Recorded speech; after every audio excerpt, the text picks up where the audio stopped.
आज जतिन बहुत खुश है क्योंकि आज उसका रिजल्ट आया है और अपने ही ग्रुप में नहीं, अपने पूरे कॉलेज में वो टॉप किया है और इसीलिए कैंटीन में बैठकर सुकून की चाय पी रहा होता है।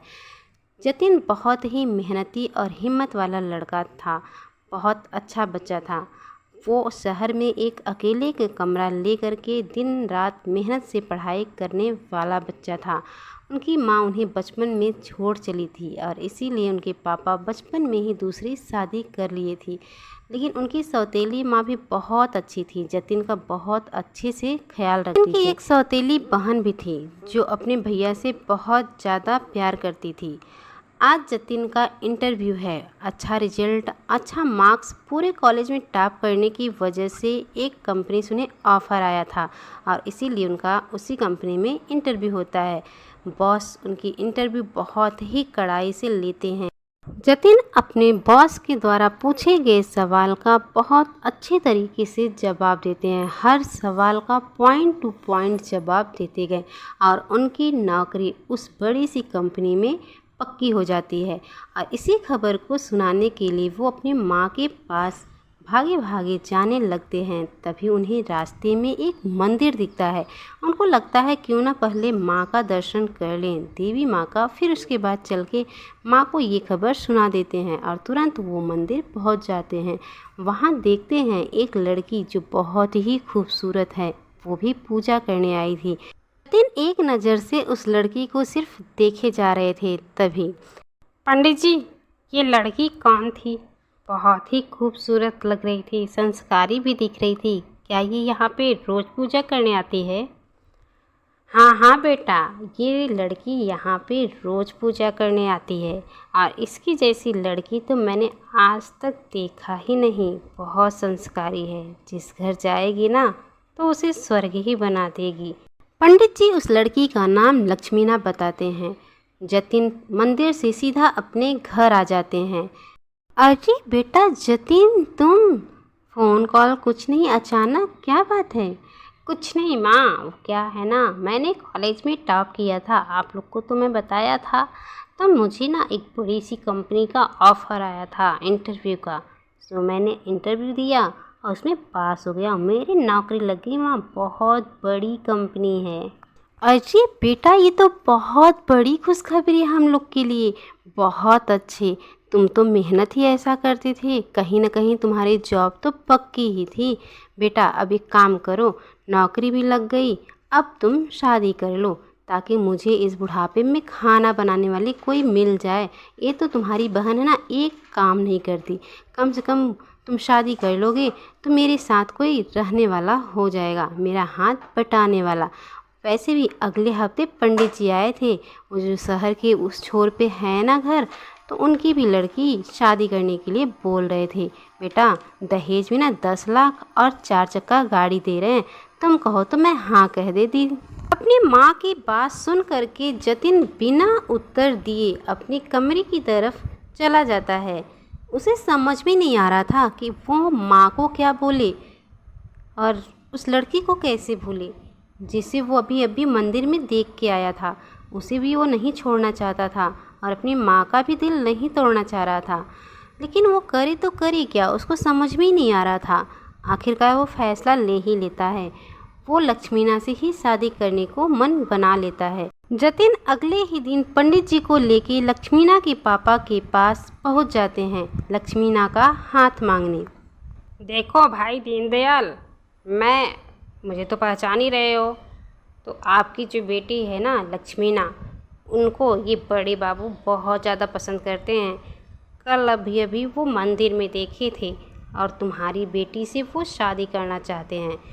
इनको बहुत अच्छी लगी और बहुत अच्छे ये भी हैं, तो बहुत भाग्य वाली है तुम्हारी बेटी। अगर तुम्हारी मर्ज़ी हो तो इस बाबू को अपना दामाद बना लो और बिटिया को अपनी शादी कर दो। बाबू साहब, आप हमारी गरीबी का मजाक मत उड़ाइए।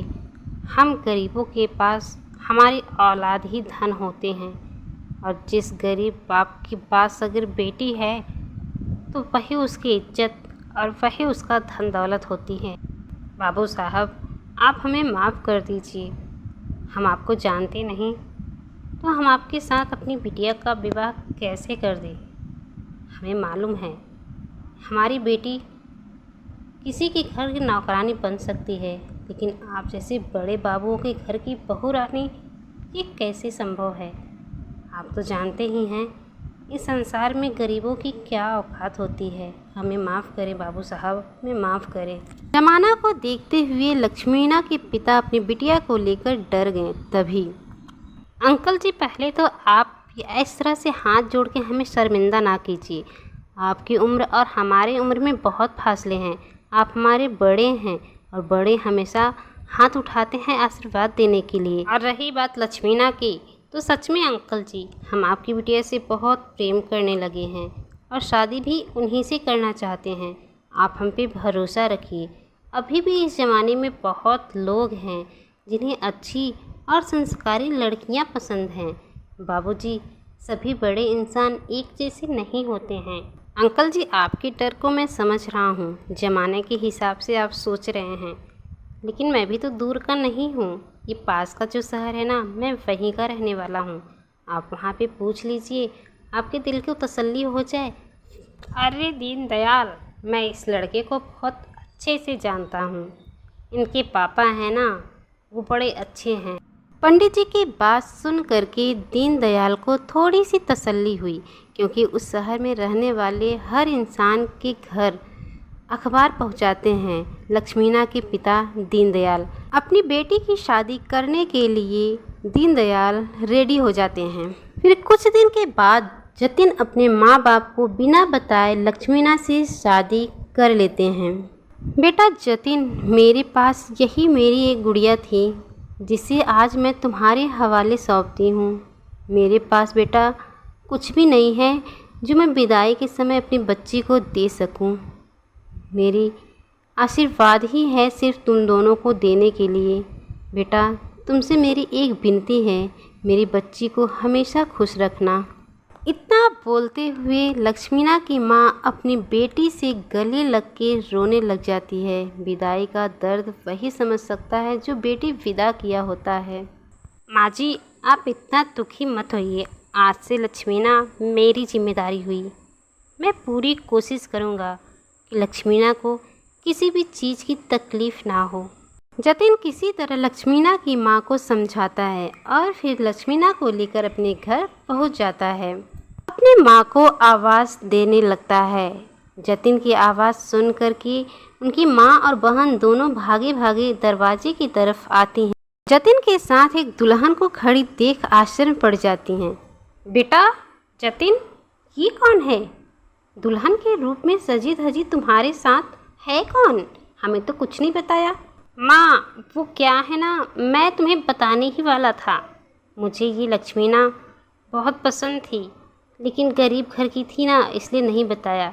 मैं लक्ष्मीना से शादी कर लिया माँ। जतिन के मुंह से ऐसी बात सुन करके रमा के पैरों तले जमीन खिसक जाती है और वही हाल उसकी बहन का था। तभी जतिन, हम तुम्हारे दुश्मन थे क्या? तुम हमें बताते तो हम तुम्हें शादी के लिए मना कर देते। बताओ, अच्छे से हम बारात लेके जाते। तुम इकलौते बेटे थे हमारे, अच्छे से बारात का स्वागत वो लोग करते, फिर शादी वादी होती, फिर दुल्हनिया लेके हम आते। इस तरह चोरी छुपे ब्याह करके तुमने तो हमारे मुंह पे काली की पोत दी। जतिन, तुमसे ये उम्मीद नहीं थी। अच्छा नहीं किए तुमने। तुम्हारी शादी को लेकर के कितने सपने सजोए थे हमने, हमारे सपनों पे तो तुमने पानी ही फेर दिया। जतिन, माँ हमें माफ़ कर दो। हमें पता नहीं था कि आपको बुरा नहीं लगेगा। हमें लगा कि आपको बहुत बुरा लगेगा, इसीलिए हम आपको नहीं बताएं। सॉरी माँ, अब हमारा स्वागत नहीं करोगी क्या? जतिन के बोलने पर उनकी माँ फिर पूजा की थाली लेकर आती हैं। आरती उतारकर उन दोनों की स्वागत करती हैं। फिर उनकी बहन कहती है, अरे भाभी तो बहुत सुंदर है, चलो भाभी हम तुम्हें तुम्हारा कमरा दिखाते हैं। इतना बोलते हुए जतिन की बहन कोमल उसकी बीबी लक्ष्मीना को लेकर के कमरे की तरफ चली जाती है। जतिन अपनी माँ बहन का बनावटी दिखावा समझ नहीं पा रहा था। उसकी बीबी को इतना प्यार दे रही थी वो लोग। ये सब देख करके जतिन बहुत खुश था। उसे पता ही नहीं चल रहा था कि ये असली है या फिर दिखावटी।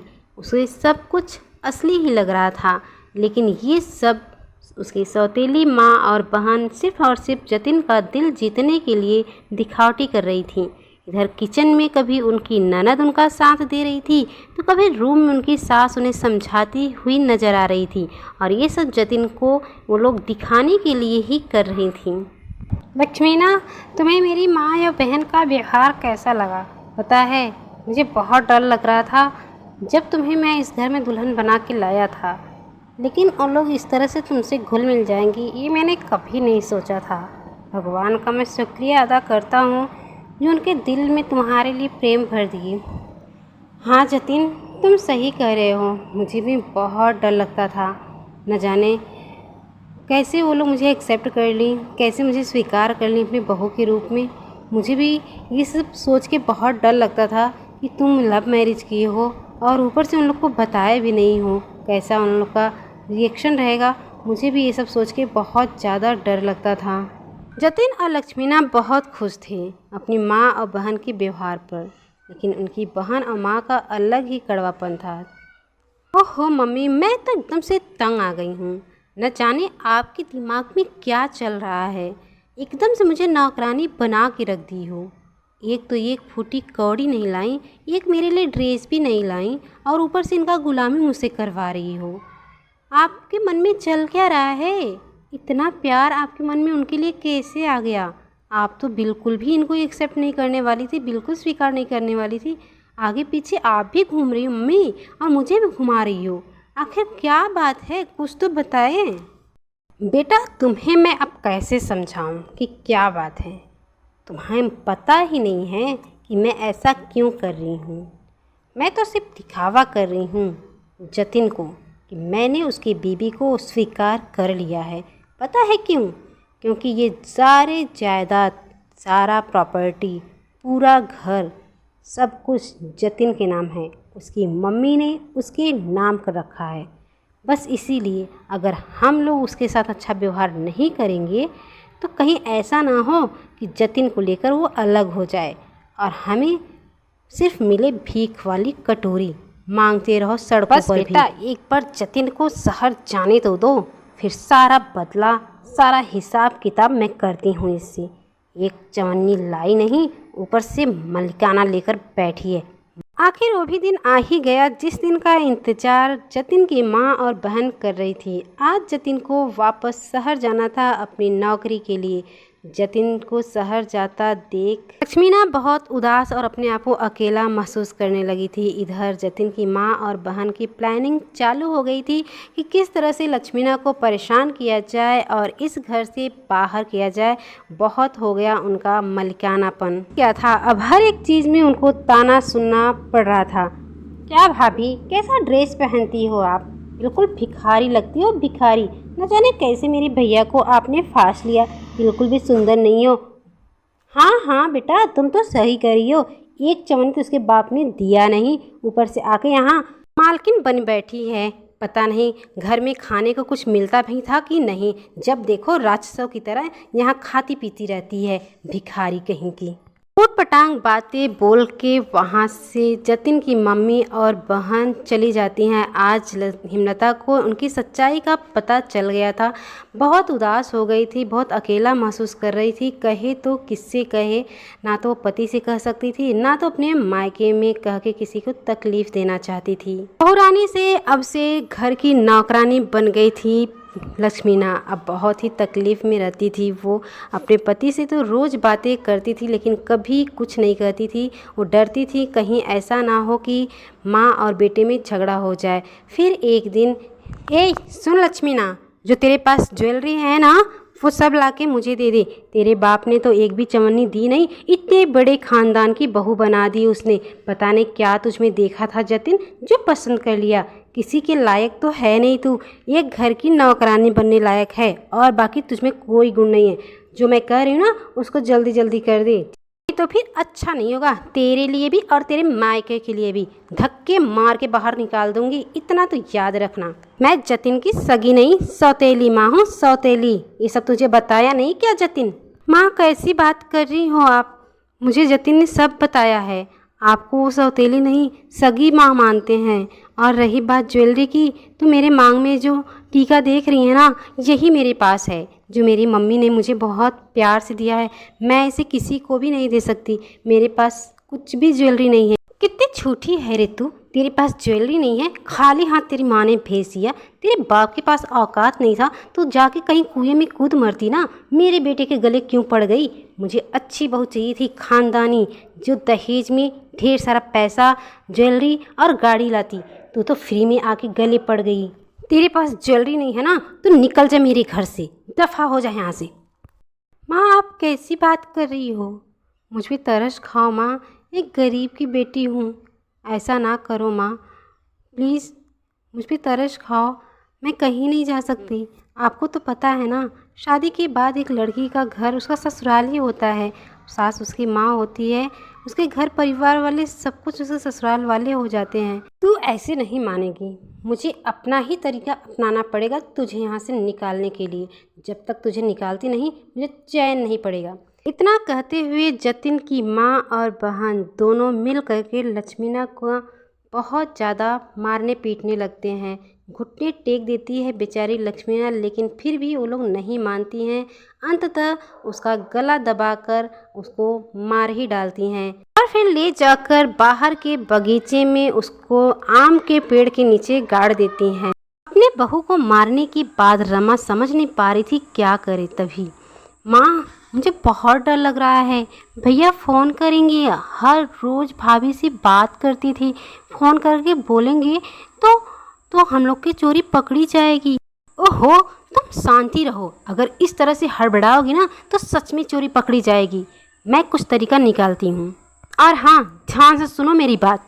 तुम्हारी इस हड़बड़ाहट सच में हमें ले डूबेगी। अगर तुमसे कोई कुछ पूछे ना कि तेरी भाभी कहाँ है, तुम सीधा सीधा बोलना कि उसके मायके से कोई आया था और उसको ले गया। बस इससे आगे पीछे कुछ भी मत बोलना, बाकी का मैं संभाल लूँगी। समझ में आई मेरी बात? फिर उसके बाद रमा तुरंत अपने बेटे जतिन को फ़ोन करती है और अपनी मनगढ़ंत कहानी उसे सुनाती है कि लक्ष्मीना अपने मायके के किसी लड़के के साथ भाग गई है। रमा के मुंह से ऐसी बात सुन करके जतिन चौंक जाता है। उसको यकीन ही नहीं होता कि ऐसा भी हो सकता है। बस एक ही वर्ड बोल रहा था, नहीं माँ, ये झूठ है, ऐसा नहीं हो सकता। जतिन तुरंत अपनी नौकरी छोड़ के अगली ही सुबह घर वापस आ जाता है। बेटा जतिन, बहुत ही अच्छा किया जो तुमने आ गए। पता है, फ़ोन पे मैं तुम्हें कितना बताती, बात बाहर जाएगी तो हमारी ही बदनामी है। इस वजह से मैं चुप थी। बताओ, तुम्हारे जाने के बाद उसके मायके से कोई आता था, उससे मिलता जुलता था और फिर चला जाता था। जब भी मैं पूछती थी ये कौन है, तो मुझे उल्टा सीधा बोलती थी। बेटा, ये गरीब घर की लड़कियां होती ही ऐसी हैं, पैसे की भूखी होती हैं, पैसे की। पूरे मुंह पे कालिक पोत के चली गई वो। माँ, तुम कुछ भी कहो, लेकिन मेरा दिल मानने को रेडी ही नहीं हो रहा है कि मेरी लक्ष्मीना ऐसा भी कर सकती है। इतनी सीधी, इतनी संस्कारी, इतनी सुलझी समझदार लड़की थी वो। मैं क्या ही बताऊं उसके बारे में। पता है, तुम दोनों से वो बहुत ज़्यादा प्यार करती थी। मैं कैसे मान लूं कि वो किसी और के चक्कर में थी और किसी और के साथ भाग गई। मेरा दिल मानने को नहीं रेडी है। भैया, माँ सही कह रही है। मैं भाभी के साथ रहती थी। रात भर पता नहीं वो किससे बातें किया करती थी। मेरे पूछने पर मुझे डांट देती थी। आपके जाने के बाद उनका पूरी तरह से व्यवहार ही चेंज हो गया था। अपनी माँ और बहन पे जतिन बहुत विश्वास करता था। दोनों लोग के जुबान से लक्ष्मीना के बारे में ऐसी बात सुन करके अब उसे भी यकीन हो चला था कि शायद मुझसे ही कोई गलती हो गई थी। लक्ष्मीना शायद ऐसी ही लड़की थी। इसी तरह से दिन निकलने लग जाते हैं। एक दिन, बेटा जतिन, मेरी बात सुनो। तुम्हारी ऐसी ज़िंदगी अब मुझसे देखी नहीं जा रही है। कब तक अपने आप को उसकी याद में तड़पाओगे? वो तो अपनी ज़िंदगी में खुश है, मौज मस्ती के साथ रह रही है। अब तुम भी शादी कर लो बेटा, इस तरह से अपनी ज़िंदगी बर्बाद ना करो। अब रमा अपना बुना हुआ जाल जतिन पर फेंक रही थी। उसकी शादी एक बड़े ऊंचे अमीर ख़ानदान में कराने के लिए, और धीरे धीरे करके जतिन उसमें फंसता भी चला गया और उसकी शादी एक अमीर घर की लड़की से करा देते हैं, जहाँ से उनको बहुत ढेर सारा ज्वेलरी दहेज में मिलती है और पैसा भी। माँ बेटी बहुत खुश थी उस ज्वेलरी और पैसों को देख करके, इसीलिए तो वो लोग लक्ष्मीना को अपने रास्ते से हटाई थी, तो खुश क्यों नहीं रहेंगी। इधर रमा की नई बहू रचना जैसे ही अपने कमरे में आती है उसे अजीब सा डर लगता है। कमरे में चारों तरफ देखती है, उसको कुछ दिखाई तो देता नहीं, लेकिन फिर भी उसे डर लगता है। वो जैसे तैसे अपने जी को संभालती है, अपने आप को मजबूत करती है और बेड पर बैठ जाती है। जैसे ही बैठती है उसे कोई आवाज़ देता है, बहन, ओ बहन। अचानक से वो खड़ी होकर पीछे देखती है, कोई नहीं दिखाई देता। वो बहुत ज़्यादा डर जाती है और तुरंत अपने कमरे से भागते हुए अपने सासू माँ के पास जाती है। सुनो माँ जी सुनो, पता नहीं मेरे कमरे में ऐसा लग रहा है जैसे कोई मुझे पुकार रहा हो, मुझसे मदद मांग रहा हो। कौन हो सकता है माँ जी? मुझे अपने कमरे में बहुत ज़्यादा डर लग रहा है। रमा के मुँह से ऐसी बात सुन करके रमा की तो जैसे सिट्टी पिट्टी ही गुम हो जाती है, एकदम से डर जाती है।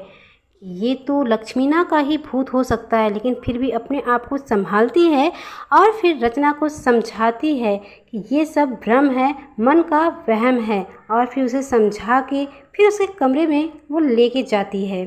कमरे में पहुंचते ही रमा कभी इधर देखती है तो कभी उधर देखती है, सिर्फ और सिर्फ रचना को दिखाने के लिए। बेटा रचना, यहाँ पे कोई नहीं है। मुझे इस घर में आए 20 साल हो गए, मुझे तो कभी ने किसी ने आवाज़ नहीं दी। तुम्हें आते ही आवाज़ मिलने लगी, मन का वहम होगा, बाकी कुछ नहीं, चुपचाप सो जाओ। इतना कहते हुए रमा अपनी बेटी को लेकर तुरंत उस रूम से निकल जाती है और रचना बिना डर से सो जाती है। जैसे ही रचना सोती है अचानक उसे सपने मिलने लगते हैं। एक ब्लैक परछाई आकर उसके सामने खड़ी हो जाती है। रचना देखते ही बहुत ज़्यादा डर जाती है, उसके जुबान से तो आवाज़ ही नहीं निकलती। जैसे तैसे वो हिम्मत जुटा के पूछती है, आप कौन हो? जैसे ही रचना पूछती है आप कौन हो, लक्ष्मीना अपने रूप में आ जाती है। अरे लक्ष्मीना बहन, आप तो अपने मायके के किसी के साथ भाग गई थी ना, फिर मेरे कमरे में इतनी रात गए क्यों आई हो? बताइए ना, आप इतना चुपचाप क्यों खड़ी हो? रचना बहन, आपने जो भी सुना है ना मेरे बारे में बहुत गलत सुना है। जो तुम्हारी सास ननद है ना, ये लोग मुझे मार के पीछे वाले गार्डन में आम के पेड़ के नीचे गाड़ दी हैं।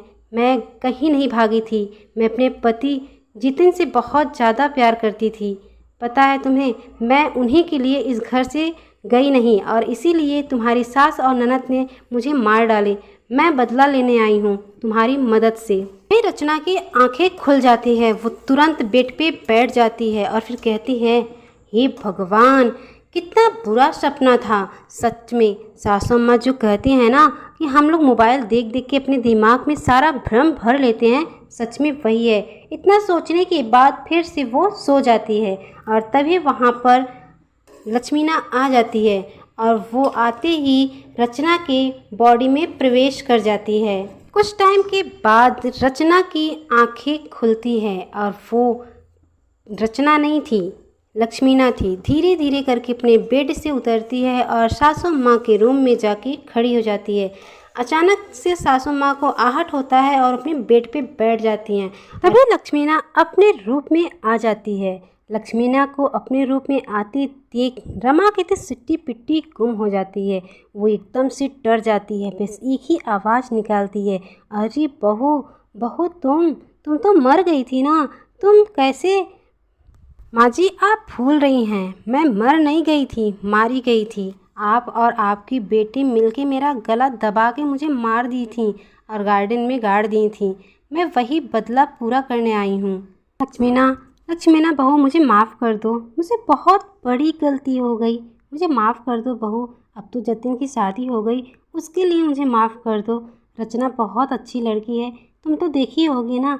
बहू, मुझसे बहुत बड़ी गलती हो गई, एक बार माफ़ कर दो बेटा, अब दोबारा ऐसी गलती नहीं होगी। रमा गिड़गिड़ाते हुए लक्ष्मीना के पैरों में गिर जाती है, लेकिन लक्ष्मीना भी अपने ऊपर हुए अत्याचार को नहीं भूल पाई थी। इसीलिए जिस तरह से छड़ी से उसका गला दबा के उसे मारी थी, उसी तरह से इनका भी छड़ी से गला दबा के मार डाली। आज उसका एक बदला पूरा हो गया। दूसरे ही दिन रमा के घर में कोहराम मच जाता है। जतिन, उसकी बहन और बेबी सब उसको देख के रोने लगते हैं। रमा की बेटी अब एकदम अकेली हो गई थी। अपनी माँ को याद कर कर कि वो बहुत रोती थी और फिर तभी उसे भी एक काली परछाई दिखती है जिसको देख के वो बहुत डर जाती है। अचानक से वो परछाई उसकी तरफ बढ़ने लग जाती है। अपनी तरफ आती परछाई देख कर के वो डर के खड़ी हो जाती है। आखिर ये है क्या? फिर पूछती है, कौन हो तुम? तभी लक्ष्मीना अपने रूप में आ जाती है। अरे अरे भाभी, भाभी आप जिंदा हो? आप तो मर गई थी ना? क्यों ननद रानी, भूल गई क्या? मर नहीं गई थी, मारी गई थी। यही वर्ड तेरी माँ बोली थी और यही तू भी बोल रही है।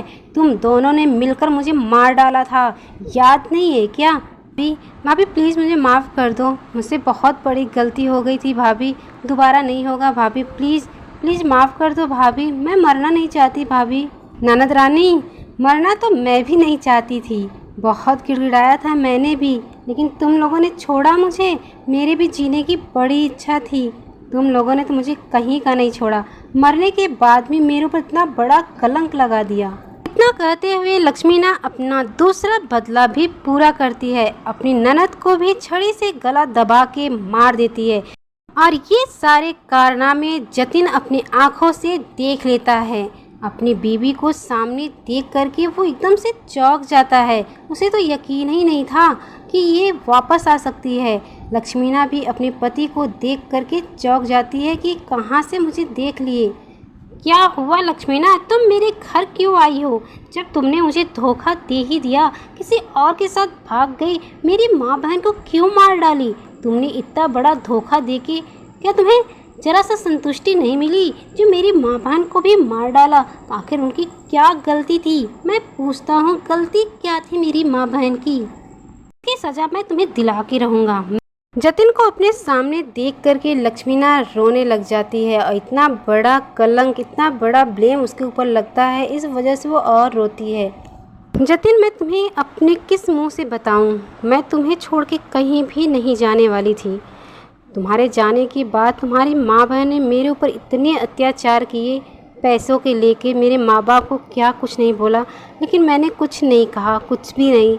लास्ट में उन्होंने मुझे मार ही डाला जब वो ये जान गई कि मैं कहीं नहीं जाऊंगी तुम्हें छोड़ के, इस घर को छोड़ के। मुझे मार के पीछे वाले गार्डन में आम के पेड़ के नीचे मुझे गाड़ दी। एक बार वहाँ जाके ज़रूर देखना जतिन।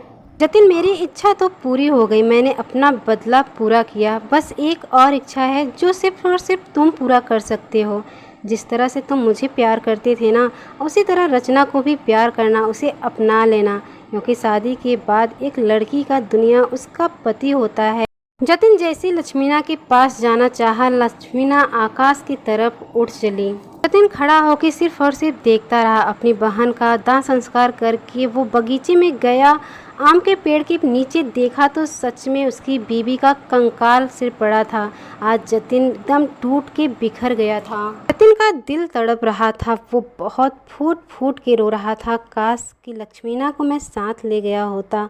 और फिर लक्ष्मीना के वर्ड कहे उसको याद आते हैं। लक्ष्मीना का अंतिम संस्कार करने के बाद वो रचना को अपना लेता है, अपनी बीवी का उसे दर्जा दे देता है।